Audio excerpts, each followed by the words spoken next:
Ang pagninilay-layayan po natin ngayon sa oras na ito ay napakasimpleng verse lang. At alam to, parang ito kapatid ng John 3:16. John 14:6.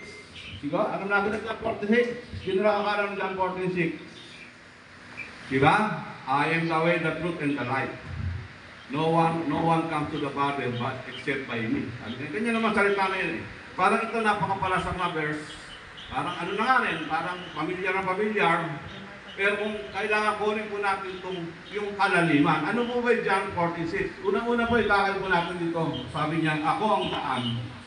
Di ba? Ang hirap pa. Kung pupunta ka sa isang lugar, hindi mo alam ang daan, paano kung makakarating? Posible. Lalo kung nandoon ka doon sa tinatawag na kalawakan ng sea.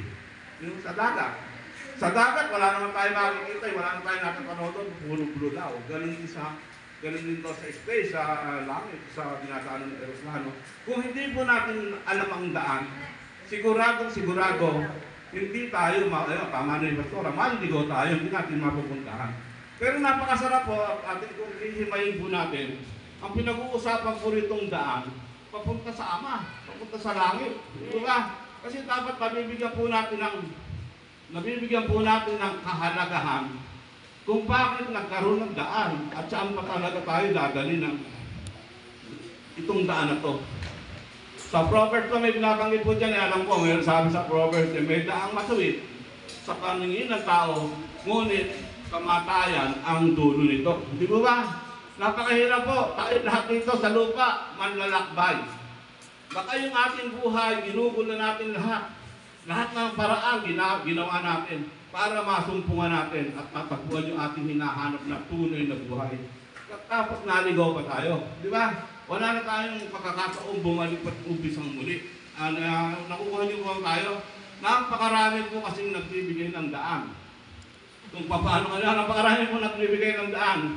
Dito kami tama, dito kami tama. May tamang daan, may dating daan. Kung ano-anong daan ko ang tinuturo sa atin. Ang mahalaga po yung sinasabi ni Kristo. Si Kristo mismo, I am the way. I am the truth and the life. Ito mahalaga. Pag-usapan po natin daan. Ano po may daan? Bakit kinakailangan natin matagpuan? Kung naaalala po yung unang mag-asawa, si Eva at si Adan, pinalayas sila sa halaman ng Eden. Buhat na sila mapalaya sa halaman ng Eden, lumakad na sila ng walang direksyon. Di ba? Hiwalay sila sa Diyos. Hindi nila alam. Ang problema nila, hando na sila dati sa Eden. Ang Eden, parang kung ano rin paraiso rin hando na lahat ang needs nila. Wala na po silang hahanapin. Ganong kamahal ng Diyos ang tao. Ipinrepair lahat ng ating needs para pa sa kanila. Kaya nga lang po, ang kasaklap-saklap na nangyari sa mag-asawa ko, yung pinakabawal pa ng Diyos ang siyang nagawa. Una, kaya ang ginawa, pinalayas. Ngayon, kung gusto man nila bumalik, pwede pa ba? Hindi siya po pwede. Basahin niyo po yung Genesis chapter 2 verse 18. Kung meron po kayong Biblia dyan sa bahay, sabayan niyo po ako, samahan niyo po ako. Basahin niyo po ang Genesis chapter 2 verse 18. At ito po ang inyong masusumpungan. Genesis chapter 2 verse 18. Sister Grace, are you there now? Wala pa po. Wala pa, sige. Ako na lang. Ito po sabi sa Genesis chapter 2 verse 18. Okay. Ang Genesis chapter 2 verse 18 ito. At ito ang sabi ng Panginoon, Diyos. Hindi pala, teka, brother, mali pala to. Sorry pala. Hindi pala yan, teka. Sa Genesis, diba? Nawala ka na outline ko. Sorry. Sana ba yung outline ko na yan? Wala na.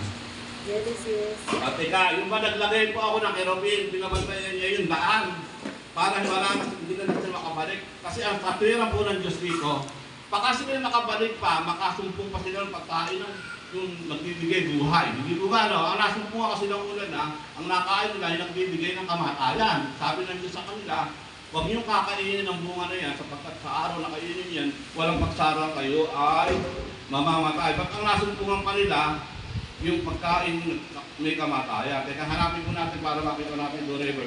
Pasensya na po, sabi ko na nga po.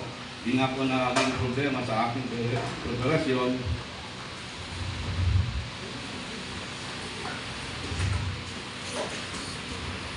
Ah, yung ka nakakakita niya.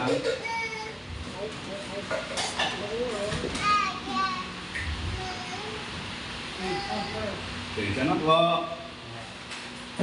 Lagyan natin ng talata para maganda. Lagyan po natin ng verse.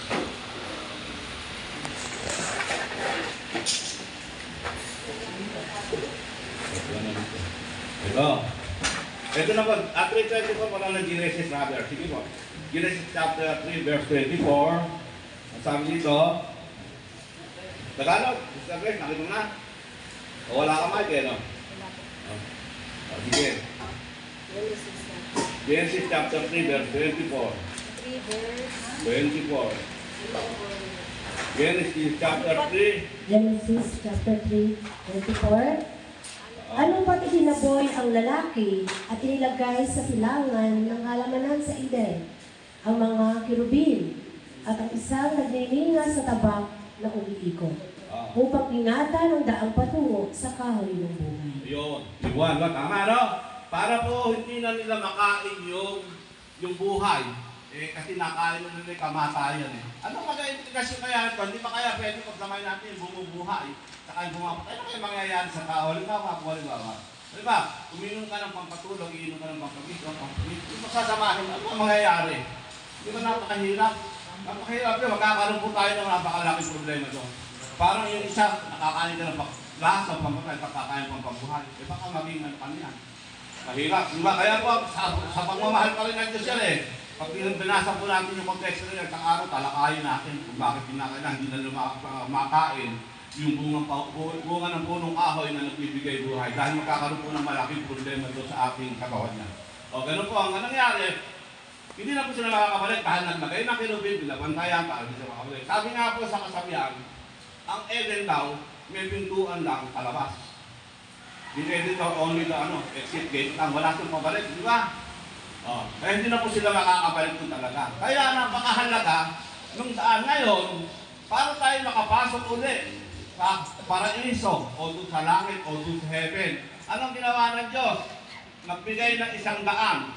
Ano ba yung daan na? Si Kristo na nga po. Si Kristo na po. Sabi niya sa huli, sabi, walang makakaparoon sa Ama kundi sa pamamagitan ko. Ako ang daan. Posible na po ba tayo ngayon makabalik sa paraiso na iwala ng dalawang tao?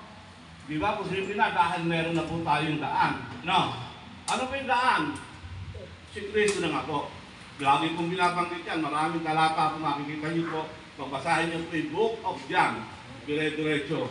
Ako ang pintuan, ako ang daan, ako ang ilaw. Napakarami po sinasabi ng Panginoon tungkol sa lugar na kung saan tayo dadaan para tayo makarating sa ating pupuntahan. At kung hindi man tayo makarating, at hindi natin kayang masumpungan, ano pa sabi ng Panginoon Jesucristo sa John 14:2? At sa John 14:2, halimbawa't nagkaligo-ligo ka na sa buhay mo, pero nananalig ka talaga sa Panginoon Jesucristo. Ano ang sabi niya? Halimbawa, hindi mo na matutunan ang daan papunta rin sa langit. Ano ba ang sabi? John 42, ang sabi, Sa bahay ng aking ama ay maraming tahanan. maraming tahanan sa bahay ng aking ama, kundi kayo, Sinabi namin sa iyo, Sa inyo. sapagkat ako'y nakaparoon. Paraon. Paganda ko Kung parang paghanda ko kayo na ang tirahan, pagkatapos, babalik siya rito upang kunin niya. Hindi ba, ipagsasama ko kayo ngayon, ang sabi. Para kung saan man ako nandoon, ay nandoon din kayo. Hindi po ba? So, hindi ba? Pwede pa tayong pasundo. Pwede pa tayong sunduin. Kung hindi talaga tayo. Kasi maraming talagang naliligaw ng ba. Ngayon, ano po ang susi para tayo makarating talaga sa Ama, sa minimiti natin, sa kalangasabi nangako talaga ng Diyos na dadaanan natin. Ang susi po ang pangalawa. Ano sabi sa pangalawa? Ako ang daan. Nasusunod.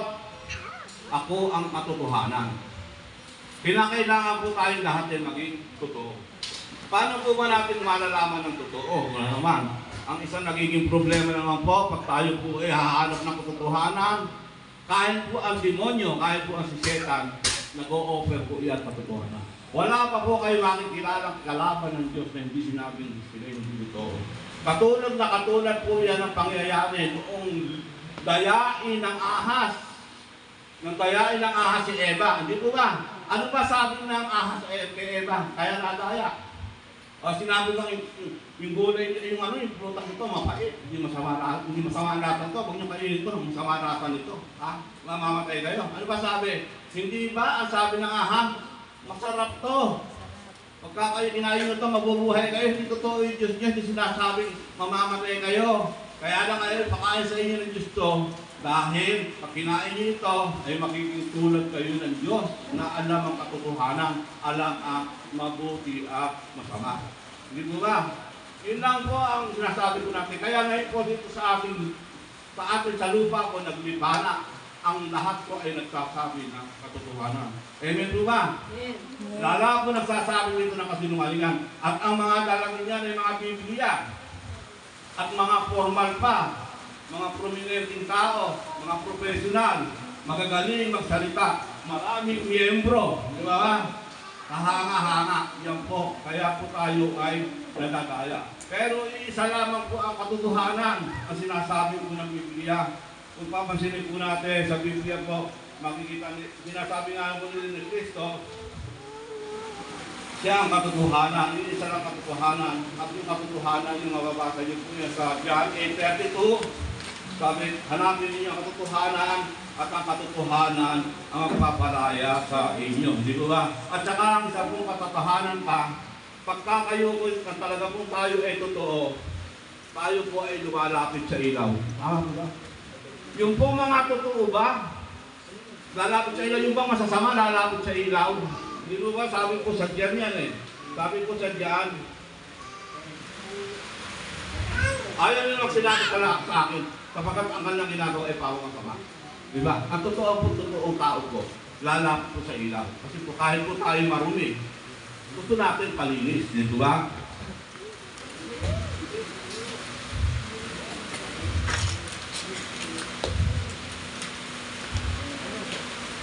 Sabi ko sa John chapter 3 verse 21.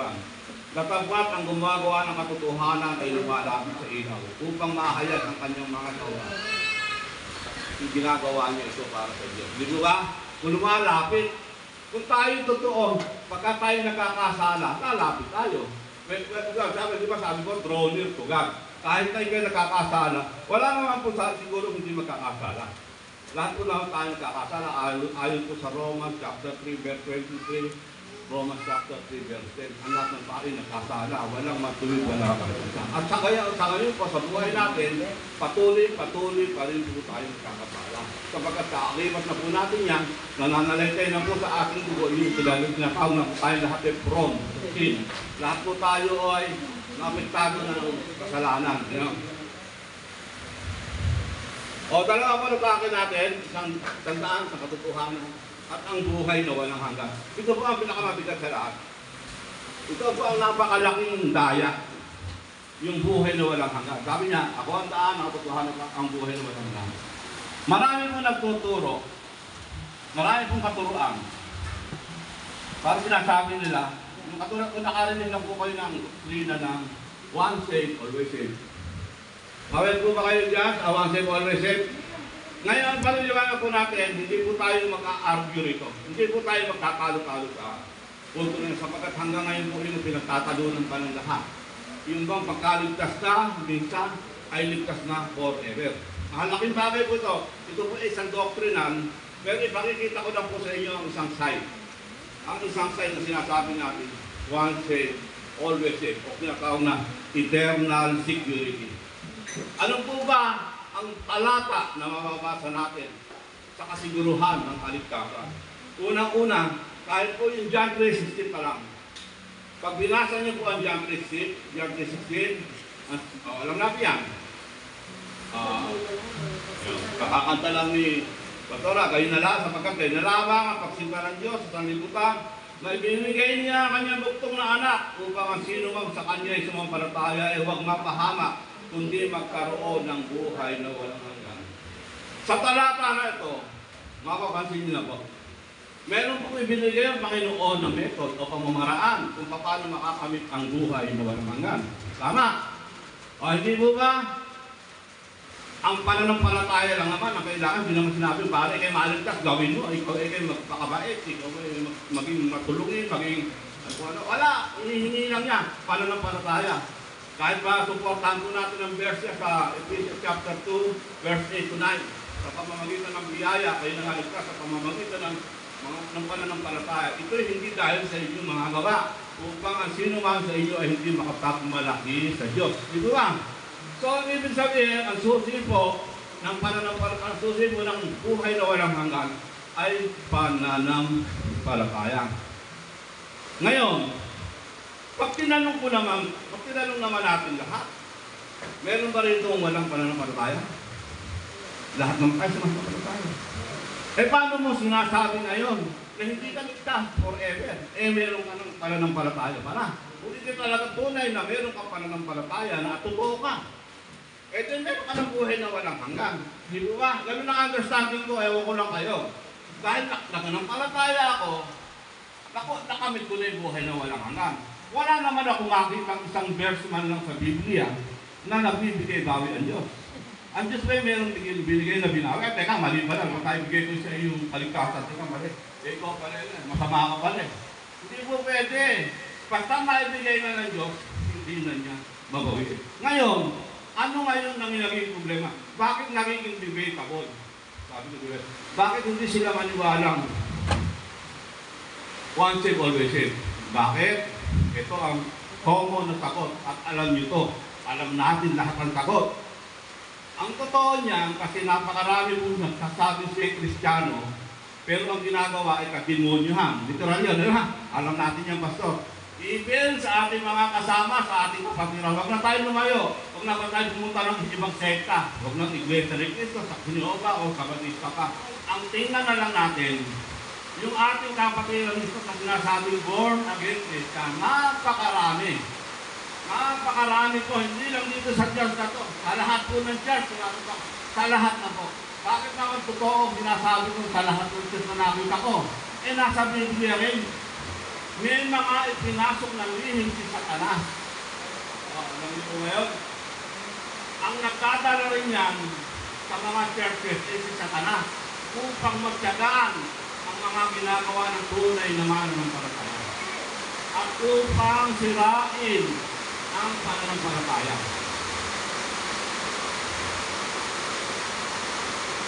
Makasaunan.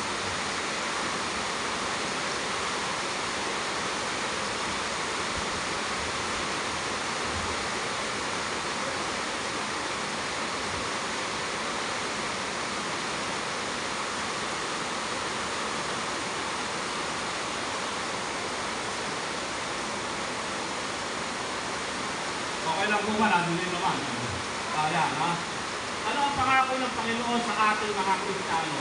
Tama, sa tunay, ha? Ang pinag-uusapan pa po natin yung tunay na mananampalataya. Huwag muna natin isipin, huwag muna natin isali yung mga kunwari lang, mga hindi talaga mananampalataya. Kaya nga po nakikita ang Kristiyano, dahil na napakarami mga kasamahan natin, na hindi mo makikita, nakabanalan, nakikita mo, magaling magalit, diba? Naingitin, madami, lahat ng bunga ng laman hanggang.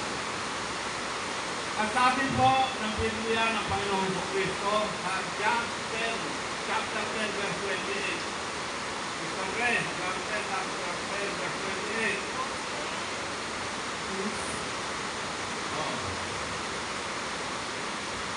Gusto ko kasi may participation tayo para maraming 28. Mr. Grace, basa John chapter 10, verse 28. At sila'y binibigyan ko ng walang ng buhay at kanya nang hindi sila kalilipon at sila'y aagawin ng sinuman sa aking At kamay. sila hindi maaagaw ng sinuman. Amen. O sino maaagaw? Sino? Kung talagang ikaw ay tupa, hindi ka naman ambing, hindi ka naman ako, hindi ka naman baboy. Ang inabilitin assurance ng Panginoon, hindi ko kayo manilipon, hindi kayo mauubos, hindi kayo mamamatay. Tingnan niyo po, ito nangyari. Ito actually na nangyari at alam din natin lahat to, sa mga nakikinig ko sa kanya walang tahanan. Alam na alam ko ito, balik ito kahit sino ninyo at ano ninyo at sinutuyo. Diba? Hindi po ba ang ating Panginoon namatay? At muling nabuhay. Oh. Nang namatay siya at muling nabuhay, ano ang sabi niya? Nasa na ngayon kamatayan ang iyong bagis. Nasa na kamatayan ang iyong tibo. Napagtagumpayan ko na. Ang aking kahuli-hulihang kaaway ay ang kamatayan. Nung nabuhay na mapuli ang ating Panginoon, may kamatayan ba ba siya? Wala na. Wala na. Eh, ang lahat ng mananalig sa Kanya, ganun pa rin. Bagamat kayo mamatay, kayo ay mabubuhay. Dahil may pangako ng Diyos. Pag nangako ba ang Diyos, hindi matutupad? Wala po siyang pinangako na hindi matutupad. Lahat po ng pangako ng Diyos ay matutupad. Ngayon, nasabi na naman ng iba. Meron na naman iba, sinasabi, ito kaya nga naging contradiction to.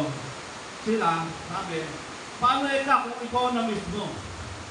Yung nagwawala. Ito nagwawala, ito ka nga ingatan ng Kristo, ayaw kang paako kahit kami, pero ikaw nagkagawa. Ito nagkawala. Ang tanong ko sa iyo, sino ang mas malakas sa iyo? Mas malakas sa inyo? Ang Diyos o ikaw? Para tayong musmus na bata, yung katulad ng Apple Pastora. Kahit anong nagwawala niyan, hindi makakawala yung kahit ang may hawak sa atin ngayon. Kaya hindi totoo kahit ko. Paano gawin? Pag nagwala, pwede makakawala. Hindi ka nga makakawala dahil mas powerful yung may hawak sa iyo. Oh. Ito na naman ang isang pintuan. Ang tatay namin at pinaliwanag ko sa inyo, ang pintuan ng Eden, isa lang ang direksyon, palabas lang. Tama? Ang pintuan po naman papunta kay Kristo, isa lang din. Walang palabas. Minuwala na kayo? Pag pumasok na kayo sa Panginoon, hindi na kayo makakalabas. Di ba? O, para lang kayong palaka na nasa ilalim ng balon, nasa loob ng balon. Kahit nagtatanong kayo habang buhay nyo tumalon, kung gawin nyo iba ko, hindi nyo kaya. Hindi kayo makakawala. Sapagkat ganun po ang binibigay sa atin ng Panginoon.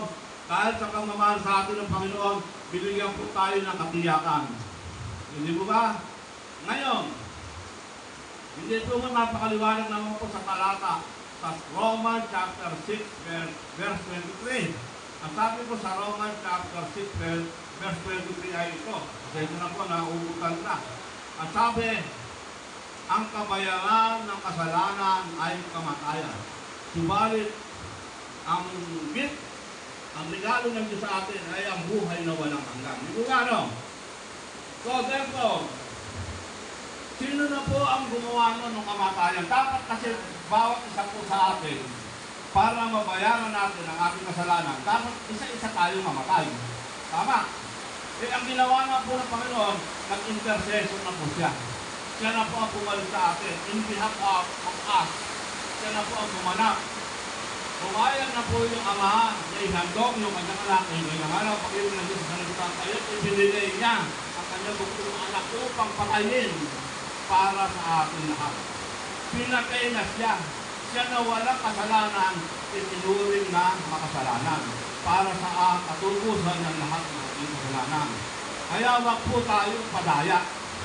Malaking pandaraya po kung paano ang Diablo nagdaya ng una na wala ang buhay. Alam mo po ngayon?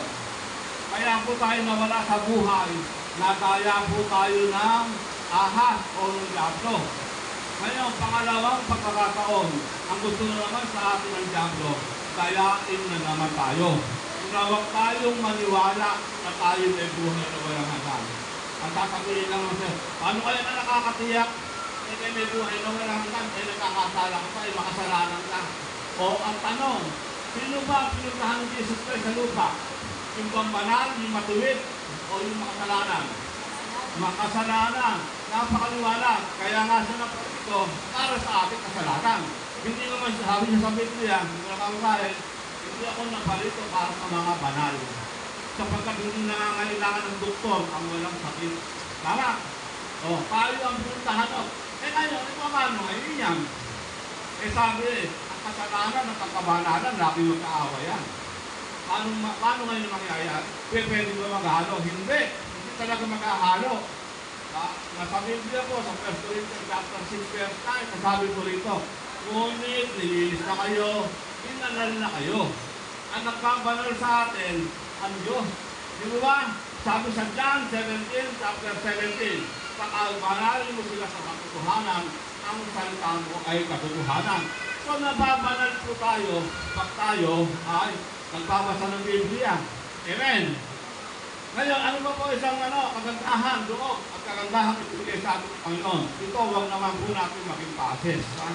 Tandaan niyo po, kaya lang mali po katuruan, baka maging mali ang understanding niyo. Na kayo, dahil kayo ng internal security, o kaya safe forever na kayo, baka gamitin niyo pang-abuso, baka mang-hold up kayo, pumatay, hindi gano'n. Doon po natin nakikita ang tunay na Kristiyano. Pagkat ang tunay na mananampalataya ay hindi gumagawa ng kasalanan. Huwigaw.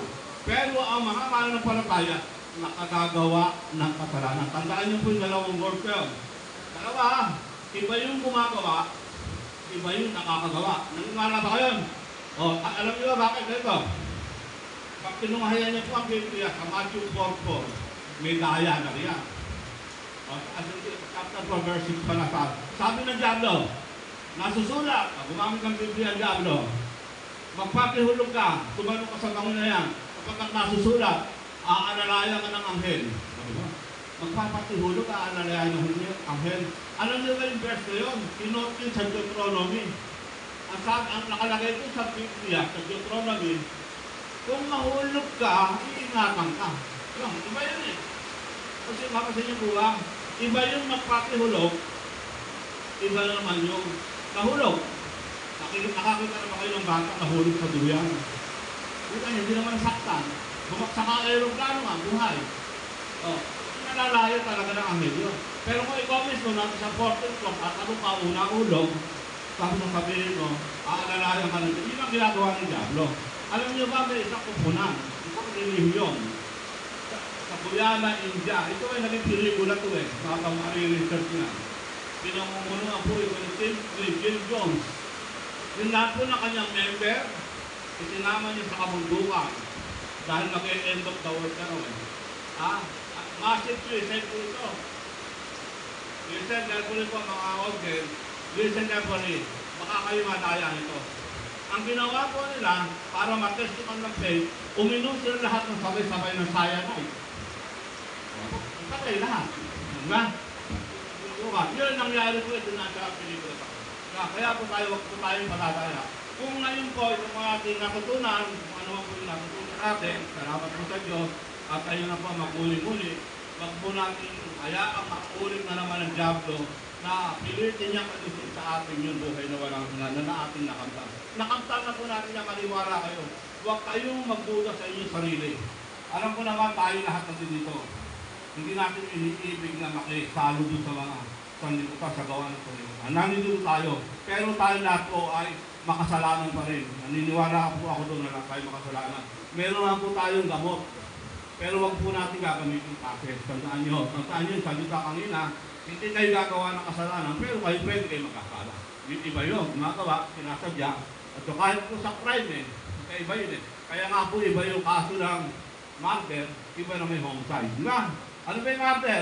Pinagkanuhan, premeditated violation yun. Di ba? Pinagkanuhan mo, kung ako nagkarata, kung mabuhay na rin mo. Kaya ano yung homicide? Halimbawa, kung mamaneho ka, gusto mong buhay pamilya mo nakasagasa ka, homicide lang.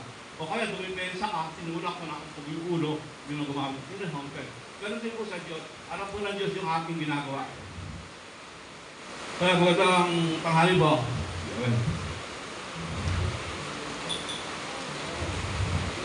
Yun na po ang mga sabi ko, siguro po sa atin pong pinag-aralan, sana po meron po tayo natutunan na wag po tayong padadaya, hindi po tayo mawawala ng buhay na walang hanggan. Ayon po sa Biblia, maraming salamat po sa inyo lahat, lalo sa mga nakikinig sa bahay po, sa kanyang tahanan. Patuloy po tayong manalangin sa Diyos para po maunawaan pa natin ang mga salita niya sa mga darating pang araw. Maraming salamat po. God bless to everyone po. Maraming salamat po.